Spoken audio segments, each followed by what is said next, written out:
दोस्तों, कैसे हो आप सभी लोग। स्वागत है आपके अपने चैनल ग्रो स्टडी पे। आज हम बात करते हैं एंशिएंट हिस्ट्री के टॉपिक सिंधु घाटी सभ्यता के। ठीक है, ये टॉपिक हम अलग अलग पढ़ते हैं, तो किसी में कुछ दिया होता है, किसी में कुछ दिया होता है, मतलब हर एग्जाम में आने वाला क्वेश्चन है ये, और सबका अलग अलग विचार होता है। कोई इसकी काल अलग बताता है, कोई इसका नामकरण अलग बताता है, कोई इसकी खोज अलग बता देता है, तो सबके अलग। और बात करते हैं तो फिर जो साक्ष्य मिले थे, जो हमें सबूत खुदाई के दौरान मिले थे, उसमें तो बहुत ही पंगा देता है। कोई केक बताता है, कोई कुछ ही बताता है, कोई बोलता है हड़प्पा मिला, कोई बोलता है मौजूद। आज हम सारे डाउट आपके क्लियर करते हैं। आज क्योंकि हमने एनसीईआरटी से कवर किया है सारा, तो उसके हिसाब से आपको एनसीईआरटी तो माननी पड़ेगी। ठीक है, तो बात करते हैं सबसे पहले सिंधु घाटी सभ्यता। जैसे कि आप जानते हैं कि ये सभ्यता एक नदी के किनारे पनपी थी, इसलिए इसको सिंधु घाटी सभ्यता नाम दिया। आगे इसके हम और भी नामकरण जानेंगे, लेकिन उससे पहले कुछ मोस्ट इम्पोर्टेंट बातें याद कर लेते हैं। सबसे पहले इसकी आकृति की बात करते हैं कि ये किस शेप में थी। तो ये थी त्रिभुजाकार में, मतलब ये इस तरह की थी, इस तरह की शेप में थी। ठीक है, उसके बाद बात करते हैं इसकी पिक्टोग्राफी, लिपि पिक्टोग्राफी यानी चित्रात्मक का क्या मतलब कि इसमें जो लिपि तरह की हमें जो साक्ष्य मिले, उसमें साक्ष्य में क्या था, चित्र लगे हुए थे, जिसे हम अभी तक कोई ना तो पढ़ सका है, मतलब समझ नहीं सके ना पढ़ सके है। अभी कोशिश जारी है, आगे तक इसका पढ़ सकेंगे। ठीक है, इसके बाद इसकी बात करते हैं काल की। तो काल था इसका आदि ऐतिहासिक, मतलब इसमें ऐतिहासिक कुछ सबूत तो मिले हमें, साक्ष्य तो मिले, लेकिन उन्हें पढ़ा नहीं जा सका। आदि ऐतिहासिक काल उन्हें कहते हैं जिनमें साक्ष्य तो मिलते हैं लेकिन उन्हें पढ़ा नहीं गया। उसके बाद बात करते हैं कांस्य युग की बात करते हैं, तो वो होता है कांस्य युग। जैसे आज हम बात करते हैं, आज है कलयुग, लेकिन आप जानते हैं कि कलयुग क्यों कहा जाता है इसको। कलयुग इसलिए है, कल का मतलब होता है कल कारखाने, और कल कारखाने मतलब लोहा, मतलब इस युग में लोहे का काम है सारा, इसलिए इसको कलयुग कहा जाता है। और उस युग में क्या था, कांस्य युग था। कांस्य तांबे और टिन से मिलकर बनता है। ठीक है, एक मिश्र धातु है, वो धातु नहीं है, मिश्र धातु है। ठीक है, इसी क्षेत्रफल की बात करते हैं तो सब अलग अलग देते हैं, लेकिन हमें एनसीईआरटी में 20 लाख वर्ग किलोमीटर याद करना है, यानी 20 लाख वर्ग किलोमीटर जितनी दूरी में फैला हुआ था ये। ठीक है, आज ये सोचने वाली बात है, हमारे इंडिया का 32 लाख है समथिंग। इसके बाद लंबाई की बात करते हैं। लंबाई मतलब आप समझिए कि ऊपर उत्तर से दक्षिण तक की लंबाई, नॉर्थ से साउथ तक की लंबाई वो थी इसकी 1400 किलोमीटर, और ईस्ट से वेस्ट या फिर वेस्ट से ईस्ट इसकी लंबाई थी 1600 मीटर। समझिए, ठीक है। इसके बाद इसकी बात करते हैं समाज की। तो इसका समाज बहुत अच्छा था, नारियों के प्रति बहुत अच्छा था। इसका समाज था मात्र सकारात्मक। इसका साक्ष्य इसलिए मिलता है क्योंकि वहां पे जब खुदाइयां हुई थी तो उसमें बहुत छोटी छोटी मूर्तियां मिली थी, जो कि महिलाओं की मूर्ति थी। इससे पता चलता है कि ये मात्र सकारात्मक समाज था। ठीक है, ये तो हमने इसकी कुछ एक स्टार्टिंग की बातें कही। इसके बाद बात करते हैं इसके काल की, जो सबसे बड़ा इंपॉर्टेंट होता है। हर जो इतिहासकार था उसने अलग लिखा, हर इतिहासकार ने, लेकिन हमें एसएससी वगैरह में जो पूछते हैं वो पूछते हैं कार्बन डेटिंग, क्यों ऑथेंटिक यही है, वैज्ञानिक तथ्य यही है, और कार्बन डेटिंग। तो इसके सारे बात करें तो इसका काल था 2350 से 1750, मतलब 2350 बीसी का मतलब होता है कि ईसा मसीह के जन्म से पूर्व है।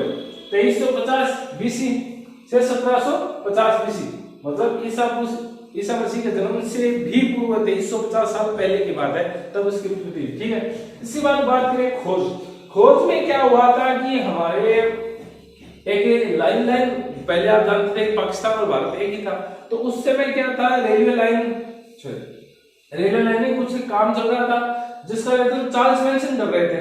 तो चार्ल्स मैनसन के नेतृत्व में वहां क्या हुआ कि उन्हें कुछ ईंटें प्राप्त हुई, लेकिन उन्होंने क्या किया कि ये तो ईंटें ऐसे ही होगी, तो उन्होंने अपने काम में लगा दी। क्योंकि उस टाइम ये भी तो दिक्कत था ना कि वो ब्रिटेन के लोग थे, और ब्रिटेन में तब जाके पक्की ईंटें यूज में लेने लगे, और ये इतनी पुरानी, तब लोग वो भी तो इतने शाने भी तो थे ना। ठीक है, उसके बाद बात करते हैं तो 1856, जैसे कि आप जानते थे कि 1853 में डलहौजी के काल में ट्रेन चल रही, तब उस टाइम लाहौर के लिए ट्रेन लाइन बिछाई जा रही थी। जब सर अलेक्जेंडर कनिंघम, मतलब ये सर अलेक्जेंडर कनिंघम के नेतृत्व रेलवे लाइन बिछाई थी, उस समय उसमें जो करता थे दो थे ब्रिटेन बंधु, उनको भी इसके कुछ साक्ष्य मिले, मतलब उनको भी थोड़ी ईंटें वगैरह मिली, थोड़ा उनको पता चला कि यहाँ पे पहले कुछ था। ठीक है, उन्होंने भी ध्यान नहीं दिया। उसके बाद क्या करते हैं कि सन 1921 में जॉन मार्शल को जब ये सारी बातें पता चली, तो उन्होंने इसके उत्खनन का कार्य, उत्खनन मतलब सॉरी, इसके उत्तराधिकारी कार्य दयाराम साहनी को दिया। दयाराम साहनी एक हमारे भारतीय थे, जैसा उनको दिया था, ठीक है। तो इस प्रकार क्या 1826 में मिली, लेकिन अंग्रेजों ने दबा दिया। 1856 में इसकी फिर मतलब बातें चली, फिर अंग्रेजों ने दबा दिया। फिर 1921 में फाइनली इसको दयाराम साहनी के नेतृत्व में इसकी खुदाई का काम चालू हुआ। अब खुदाई का काम चालू हुआ तो इसको कुछ नाम भी देना पड़ेगा। नाम तो आपको मैं बताता हूँ। नाम जैसे कि आप जानते हैं कि दयाराम साहनी ने खुदाई का काम 1921 में स्टार्ट किया, तो उससे सबसे पहले जो स्थल खोदा गया वो था हड़प्पा सभ्यता। तो जैसे स्थल पहला स्थल खोदा गया तो उसके नाम पे इसका नाम रख दिया मार्टिमर व्हीलर। एक इतिहासकार ने इसका नाम पहले स्थल के नाम पे हड़प्पा सभ्यता रख दिया, मार्टिमर व्हीलर ने इसका नाम हड़प्पा सभ्यता रख दिया। उसके बाद बात करते हैं कि जैसे जैसे इसके स्थलों की खुदाई हुई थी तो वो क्या हुआ कि सिंधु घाटी या फिर उसके नदियों के तंत्र मतलब उसकी साइड नदियां उसके आसपास मिलने स्टार्ट हो गई। तो उसके विस्तार पर जॉन मार्शल ने इसका नाम सिंधु घाटी सभ्यता रख दिया कि नदी सिंधु घाटी के आसपास जो स्थल मिले हैं तो इसका उन्हें लगा इसके आसपास ही पनपी है, तो उसके नाम इन्होंने जॉन मार्शल ने इसका नाम सिंधु घाटी सभ्यता रख दिया। उसके बाद बात करते हैं सरस्वती सभ्यता कि ये नाम कैसे पड़ा। जैसे कि आप जानते हैं कि सिंधु घाटी और गंगा नदी के बीच में हमारी एक नदी बहती थी सरस्वती, जो अब के टाइम लुप्त हो गई।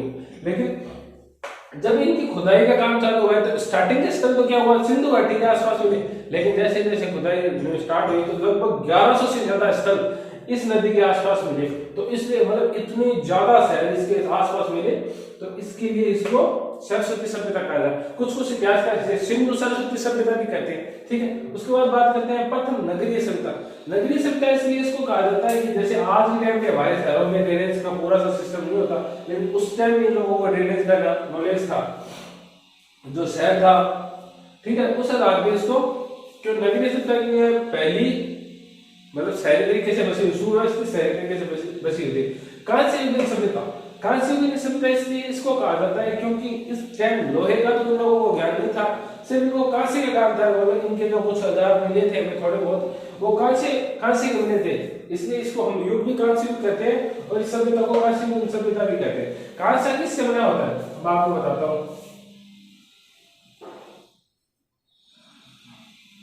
कांसा तांबा plus steel, copper plus steel. ये जो के मैंने संकेत लिखे हैं ये भी एग्जाम में बहुत पूछे जाते हैं। टिन का तो बहुत पूछ जाता है। मैं क्या हुआ कि मैं भी 10th 12th का एग्जाम दे रहा था तो मास्टर ने पूछ लिया और बेइज्जती कर दी। तो ये अपने को ध्यान रखिए, कॉपर तो बहुत पूछा जाता है, कॉपर तो मतलब एग्जाम में भर भर के दिया जाता है, ठीक है। इसके बाद हम बात करते हैं कि कॉपर, ये कॉपर मानव द्वारा मतलब जब से मानव की उत्पत्ति हुई है, उत्पत्ति मतलब जब से मानव ने जन्म लिया है, तो मानव द्वारा सबसे पहली यूज की गई धातु ही कॉपर थी। आज हम सबसे ज्यादा लोहे का यूज करते हैं, पर उस टाइम क्या था जब से मानव उत्पत्ति हुआ है तब से लेके आज तब सबसे पहले मानव को कॉपर तांबा ही मिला था, उसकी ही यूज करता था, ठीक है। ये अपने पढ़ लिया। इसके बाद बात करते हैं कि नामकरण हो गया। तो जब तक कैसे खुदाई की तो सबने अलग अलग एक स्टेटमेंट दे दिया कि ये लोग आए कहां से है, इनकी उत्पत्ति कहां से हुई है, कि ये कहां से आके बसे हैं, इन्होंने क्यों इस सभ्यता को बनाया। तो कुछ लोगों का अलग अलग जिनमें तीन मोस्ट इंपोर्टेंट होते हैं, उसकी बात करते हैं। सबसे पहले बात करते हैं मेसोपोटामिया की सभ्यता। जैसे कि आप जानते हैं कि मिस्र की तरफ जाते हैं तो उस टाइम मेसोपोटामिया की सभ्यता है, ठीक है। तो जॉन मार्शल का कहना था कि मेसोपोटामिया के लोग वहां से आए और यहाँ पे सभ्यता उत्पत्ति की, लेकिन हम थोड़ा हम इसका खंडन करते हैं। मेसोपोटामिया की सभ्यता ये ग्रामीण सभ्यता, ये थी शहरी सभ्यता। तो हम ये भी मतलब ये नहीं कह सकते, इनका भाषा का कहना है कि मेसोपोटामिया की सभ्यता से आए हुए लोगों ने इसका उत्पत्ति की, ठीक है। उसके बाद बात करते हैं एक रोमेला थपेनंबर हमारे इंडियन एक हुई थी इतिहास, उन्होंने कहा कि इसको ईरानी बलूचिस्तानी सभ्यता से मतलब ईरान और बलूचिस्तान की जो आसपास की जो सभ्यता थी उस जगह पे जो सभ्यता है वहां से लोग आए और उन्होंने इस सभ्यता का निर्माण किया, ठीक है। उसके बाद एक हमारे इतिहासकार थे अमलानंद घोष, जिन्होंने कालीगंगा की भी खोदाई की थी। अमलानंद घोष ने राजस्थान में एक सभ्यता की खोज की, सोथी सभ्यता, जो एक ग्रामीण सभ्यता थी। और सन 1953 में अमलानंद घोष ने एक चौथी सभ्यता की खोज की थी, जो भारत के राजस्थान में स्थित थी। ठीक है, तो उसके आधार पर इन्होंने कहा था कि जो चौथी सभ्यता थी, यहाँ के लोग धीरे धीरे सिंधु की तरफ चले गए, उन्होंने बताया। तो इनका उत्तरी तथ्य हम मान सकते हैं क्योंकि ये इंडियन के लोग थे, इंडिया में ही दिखाई। तो इन्होंने कहा था कि चौथी सभ्यता एक ग्रामीण सभ्यता थी, ये धीरे धीरे डेवलप हुए और नदियों की तरफ गए और वहां पे इस सिंधु घाटी सभ्यता का निर्माण किया। ठीक है, इसके अलावा बात करते हैं कि स्थल भाई, आज तक इसके लगभग हमने 1500 से भी ज्यादा स्थल खोद लिए, मतलब लगभग हम 1500 कह सकते हैं, और एग्जैक्ट डाटा किसी को नहीं पता शायद, लेकिन उसमें से भारत में सबसे ज्यादा स्थल है। भारत में 900 से ज्यादा स्थल है, जिसमें हम कुछ पढ़ेंगे। 900 से ज्यादा स्थल है। उसके अलावा बात करते हैं तो पाक यानी पाकिस्तान में 500 के लगभग स्थल है। भी हो सकता है एक आधा ज्यादा या फिर एक आधा कम, हमें थोड़ी बहुत अगर एक्यूरेट जानना होता है, लगभग 500 है। उसके बाद अफगानिस्तान में सिर्फ 2 ही स्थल है, एक तो है मुंडिकाक, एक सोतुगई। हाँ, उसका इससे मुंडिकाक को कुछ का या गा के कुछ थोड़ा बहुत अलग करते हैं, वो सब इतिहासकारों का नाम थोड़ा अलग अलग डालते हैं। तो इसमें मुंडिकाक और सोतुगई ये 2 स्थल थे जो अफगानिस्तान में मिले। ठीक है, इसके बाद बात करते हैं जब हमें आजाद हो गए तो हम पाकिस्तान और ये भारत अलग अलग हो गया, तो भी खुदाई तो चली होगी। तब खुदाई चली तो स्वतंत्रता के बाद भारत के में सबसे ज्यादा स्थल गुजरात में मिले थे, मतलब गुजरात अपना जो राज्य है वहां पे सबसे ज्यादा स्थल मिले थे। ठीक है, इसके अलावा बात करते हैं तो इस सभ्यता की कुछ विशेषताएं थी। विशेषता सबकी होती है, जैसे हम किसी शहर में जाते हैं तो उसकी कुछ विशेषता होती है, किसी राजधानी में जाते हैं तो उसकी कुछ अलग विशेषता होती है। तो इस सभ्यता की कुछ विशेषता थी। पहली विशेषता यह एक नगरीय सभ्यता थी, मतलब इसमें ड्रेनेज सिस्टम था, सफाई का इतना ध्यान रखा जाता था, सड़कें 90 डिग्री पे कटती थी। ठीक है, तो उस आधार पर इसको नगरीय सभ्यता कहा गया। दूसरी बात, ये इसका समाज मातृ सिद्धांत था, मतलब इसमें माता को प्रधान माना था, माता को मुखिया माना जाता परिवार का, और महिलाओं की स्थिति बहुत अच्छी थी। ठीक है, इसके अलावा बात करते हैं तो इसमें जो जल निकासी और जल संग्रहण, मतलब हम आज भी हमारे शहर में क्या होता है, नालियों के लोग लड़ते रहते हैं। तो इस टाइम में क्या था, लोगों के पास नालियां थी जो अंदर जमीन के अंदर से जा रही थी, ढकी हुई थी, जगह जो उनके लिए होल बनाए हुए थे जिससे नालियां साफ हो सके, मतलब जल निकासी का सुव्यवस्थित इनके पास समाधान था, और जल संग्रहण का भी। ठीक है, ये संग्रहण थोड़ा गलत हो गया,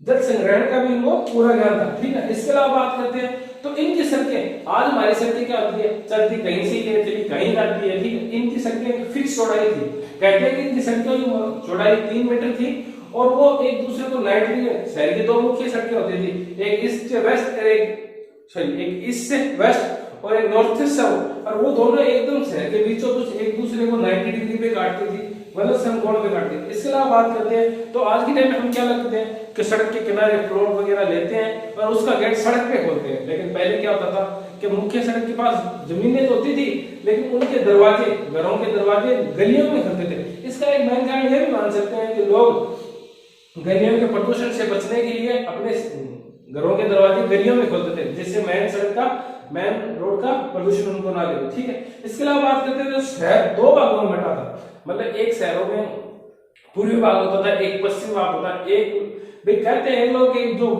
पश्चिमी भाग होता था उसमें सामंत लोग रहते थे, प्रशासनिक जब प्रशासन को संभालते वो रहते थे, और जो पूर्वी भाग होता था उसमें लोग आम जनता, व्यापारी वगैरह सब रहते थे। ठीक है, इसके अलावा बात करते हैं इस सभ्यता में ये लोग लोहे से अपरिचित थे। मतलब इसमें लोहे की कुछ नहीं मिला, हमें ये कोई साक्ष्य, हो सकता है इनको लोहे का ज्ञान हो, लेकिन हमें कोई साक्ष्य नहीं मिला। इसके बेस पे हम कह सकते हैं कि ये लोग लोहे से अपरिचित थे। इनमें शव जलाने और दफनाने की दोनों व्यवस्थाएं थी भाई, इसमें क्योंकि कब्रें मिली है, कुछ कब्रें मिली है, सब दफनाने की सब, तो इसमें दोनों व्यवस्थाएं थी। इसके अलावा बात करते हैं कि सबसे बड़ी बात आज के टाइम हमारे देश में क्या हो रहा है कि ये मंदिर मस्जिद के लिए लोग लड़ रहे हैं, लेकिन उस टाइम इतनी बड़ी सभ्यता थी, इसमें एक भी मंदिर का साक्ष्य नहीं मिला, कहीं पे भी मंदिर का साक्ष्य नहीं मिला। इसके अलावा बात करते हैं तो इसमें अंतरिक्ष के व्यापार, जैसे कि हमने बात की थी कि लोग कहते हैं कि मेसोपोटामिया से इसकी स्थापना की थी, कि लोगों ने इसकी स्थापना की, या फिर ईरानी बलूचिस्तान के लोगों ने स्थापना की,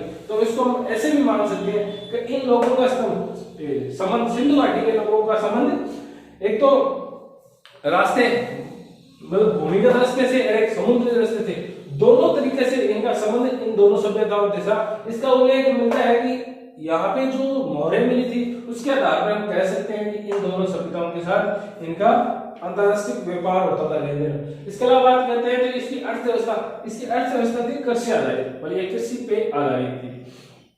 ठीक है दोस्तों, तो हम आगे बात करते हैं सिंधु घाटी सभ्यता के स्थलों की। तो स्थल तो बहुत है, लगभग 1500 के लगभग स्थल है, लेकिन उसमें से हम कुछ एक स्थल की बात करेंगे, जैसे हड़प्पा। ये सिंधु घाटी सभ्यता का पहला स्थल था जिसे खोजा गया सन 1921 में दयाराम साहनी के नेतृत्व में पाक के पंजाब में रावी तट पर। सन 1921 में भारत और पाकिस्तान दोनों एक थे, ब्रिटिश का राज था, तो उस टाइम दयाराम साहनी के नेतृत्व में पंजाब के पाकिस्तान जो वर्तमान में पाकिस्तान के पंजाब में रावी तट पर खोजा गया। तो इसमें सबसे बड़ी बात याद करने वाली कुछ एक मैं आपको बता देता हूँ, जैसे एक तो ये हो गया, एक ये हो गया, एक सेकंड में आपको पहले बता दूं कि सबसे बड़ी जो इसमें साक्ष्य मिले, सबसे पहले मिला था विशाल अन्नागार। मतलब पहले के लोग क्या थे, जो बारिश होती थी उससे बचाने के लिए अन्न को स्टोरेज करते थे। अन्न को स्टोरेज करने के लिए क्या करते थे, एक बड़ा सा कमरा बनाते थे, उसमें डाल देते थे, ठीक है, और उसको ढक देते थे ताकि बारिश में वो सेफ रहे। तो वहां पे क्या मिला, विशाल अन्नागार मिला, ठीक है। 837 कब्रिस्तान, यानी एक लकड़ी की कब्र मिली, लकड़ी की एक कब्र मिली जिसे नाम दिया गया 837 कब्रिस्तान, ठीक है। यहाँ पे 2 फसल के साक्ष्य मिले, गेहूं और जौ के साक्ष्य मिले। इसके अलावा बात करते हैं मातृ देवी की मूर्ति मिली, मतलब इससे हम कह सकते हैं कि समाज मातृ स्थापना का है, ठीक है। इसके अलावा बात करते हैं जो सर्वाधिक अभिलेख युग मोहरे, मतलब थोड़ा ध्यान से सुनना, सर्वाधिक अभिलेख युग मोहरे, मतलब सबसे ज्यादा मोहरे तो मोहनजोदड़ो में मिली, लेकिन सर्वाधिक अभिलेख युग मोहरे यहाँ मिली हड़प्पा में, ठीक है। इसके अलावा स्वास्तिक चिन्ह मिला, स्वास्तिक जो आप आज के अपना सतिया कहते हैं उसको, ठीक है, वो चिन्ह मिला। इसके अलावा बात करते हैं तो एक स्त्री के गर्भ से निकलते हुए पौधे का चित्र मिला, तो इसके साथ में वो स्त्री को क्या करते थे, मतलब इसलिए स्त्री को पूछते थे क्योंकि वो वहां की मतलब पूजनीय थी, ठीक है। तो इसमें क्या क्या याद करना है, एक तो विशाल अन्नागार याद कर लेना आपको, ठीक है। एक इसके अलावा 837 कब्रिस्तान याद करना है। इसके अलावा बात करते हैं तो सर्वाधिक अभिलेख युग मोहरे, एक स्वास्तिक चिन्ह, सबसे ज्यादा इसी में याद करना, ठीक है। इसके बाद बात करते हैं दूसरे स्थल की, तो मोहनजोदड़ो की खोज सन 1922 में राकेश बनर्जी ने की सिंधु तट पर। इसकी खोज की थी जो अपने वर्तमान पाकिस्तान के पंजाब में सिंधु तट पर की थी, मतलब सिंधु वहां पे प्रांत पड़ता है, उसी में सिंधु नदी के तट पे की गई थी। तो यहाँ पे क्या मिला, बाढ़ के साक्ष्य मिले, जैसे कि आपने मोहनजोदड़ो मूवी देखी है तो उसमें लास्ट टाइम उसमें बाढ़ आ जाती है डैम टूटने का, तो वही बात है, यहाँ पे बाढ़ के साक्ष्य मिले। कांस्य की नर्तन मूर्ति मिली, मतलब एक जो लड़की है वो डांस करती हुई पोज में खड़ी है और वो कांस्य की बनी हुई है, यानी कांस्य की नर्तकी की मूर्ति मिली, ठीक है। इसके अलावा पशुपति महादेव की मोहर मिली वहां पे, मतलब एक मोहर मिली जिसपे पशुपति महादेव की चित्र था, ठीक है। इसके अलावा बात करते हैं यहाँ पे एक मूर्ति मिली जिसे कहते हैं तो वो साधु की मूर्ति है, लेकिन उसपे 2-4 चीजें अलग है। तो उसपे एक सूती कपड़े के मतलब पत्थर पे वो डिजाइन की हुई है सूती कपड़े की सी, तो उसके साथ साथ कह सकते हैं कि वहां पे लोग सूती कपड़े के भी जानकार थे, यानी वहां से सूती कपड़े के साक्ष्य मिले, सूती कपड़े के हिसाब से इसको मतलब कपास के हिसाब से, तो यानी कपास के साक्ष्य मिले। यहाँ से सर्वाधिक मोहरे मिली, लगभग सिंधु घाटी में 2500 मोहरे मिली, जिसमें से 1200 मोहरे मोहनजोदड़ो से मिली, ठीक है। इसके अलावा बात करते हैं मलेरिया के साक्ष्य, जिसे हम आगे इसके पतंग कांड पढ़ेंगे तो उसमें मलेरिया भी पढ़ेंगे, तो मलेरिया का लोग आगे मर गए, तो ये हो सकता है मलेरिया के, क्यों, क्योंकि यहाँ पे जो मतलब डेड बॉडी मिली उसकी जब रिसर्च की गई तो पता चला कि इसकी मौत मलेरिया से हुई। क्यों, मलेरिया की तो दवा आज आई है, ये 200-200 साल पहले से मलेरिया हुई है, पहले तो कुछ नहीं था, लोग ऐसे ही मरते थे। और पक्की ईंटों के साथ में, क्योंकि पूरी सिंधु घाटी सभ्यता में सब सही है, इन मतलब रास्ते कच्चे हैं, यहाँ पे पक्के रास्ते मिले, पक्की इन सभी मिले। इसके अलावा बात करते हैं कालीगंगा एक बहुत लंबा घोष ने सन 1953 में की थी, लेकिन इसका उदाहरण का काम सन 1960 में स्टार्ट हुआ था, ठीक है। ये राजस्थान के गंगा नदी, राजस्थान के हनुमानगढ़ जिले में गंगा नदी के तट पर मिली है, ठीक है। इसके में साक्ष्य मिले 7 अभंगुर मिले, ठीक है। जुते हुए खेस के साक्ष्य मिले सबसे इंपॉर्टेंट बात ये रखनी है आपको इसमें याद, जुते हुए खेत की साक्ष्य और काली चूड़ियां, ठीक है। इसमें बात करें तो बाढ़ की साक्ष्य, कांसे की मूर्ति और सूत कपड़े और विशाल सराहना, ठीक है। तो काली में क्या क्या मिला, 7 वनकुल मिले, जूते हुए खेत के साक्ष्य मिले, इसके अलावा बात करते थे काली चूड़ियां मिली, इसीलिए इसको काली मंगा कहते हैं। सॉरी मैं बहुत ज्यादा बात एक बात बताना भूल गया, इसको मर्तकों का टीला भी कहा जाता है।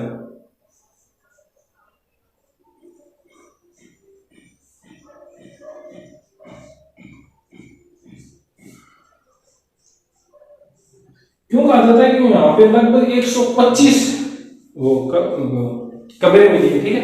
इसके अलावा बात करते हैं लोथल इसकी खुदाई है ना 1943 में रंगनाथ राव ने भोगा नदी के तट पर गुजरात में की थी।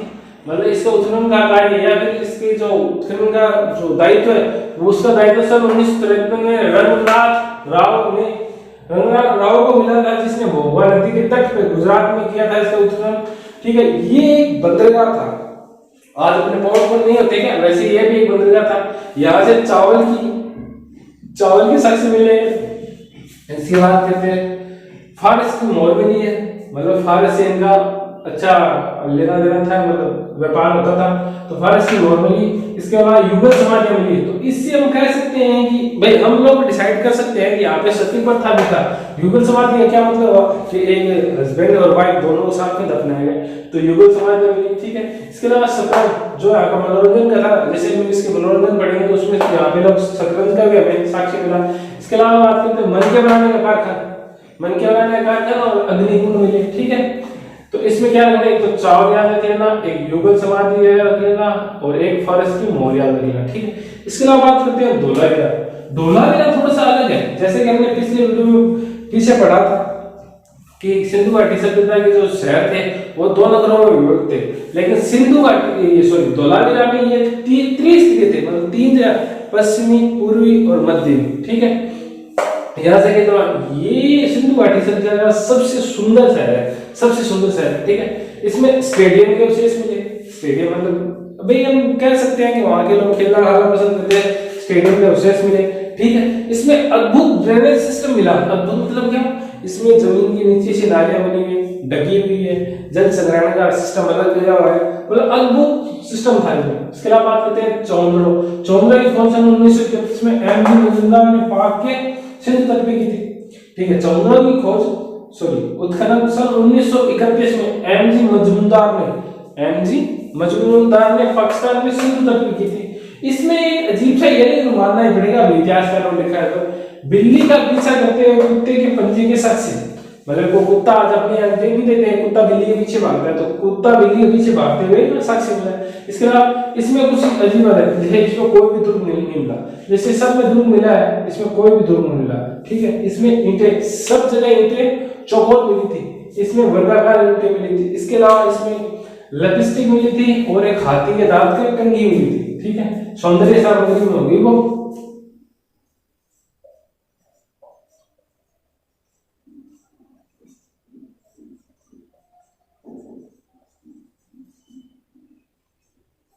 एक लिपस्टिक मिली थी और एक कंघी मिली थी, ठीक है। बनवाली की बात करते हैं, ठीक। इसकी खोज आर.एस. बिष्ट ने हरियाणा के हिसार में की थी। यहाँ पे भी एक अजीब सी बात है, यहाँ पे जैसे पूरी सिंधु घाटी सभ्यता में ड्रेनेज सिस्टम था, तो यहाँ पे ड्रेनेज सिस्टम नहीं था। यहाँ पे जल निकासी प्रणाली का अभाव था। यहाँ से तांबे की कुल्हाड़ी मिली थी, ठीक है।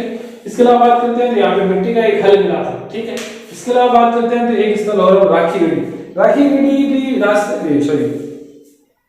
भारत के हरियाणा में पड़ता है। ये भारत का सबसे बड़ा स्थल है, सबसे बड़ा ये रहा, सेकंड वाला ये रहा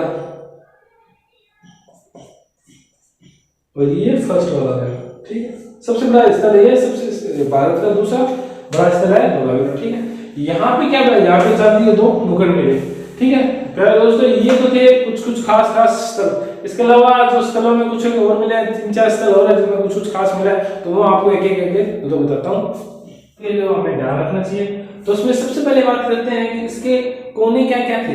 तो इसमें सिंधु घाटी सभ्यता में सबसे उत्तरतम स्थल कौन था, जो जम्मू कश्मीर में पड़ता है चिनाब नदी के तट पर। सबसे उच्चतम स्थल कौन सा स्थल कौन सा? मांडा, जो जम्मू कश्मीर में चिनाब नदी के तट पर है।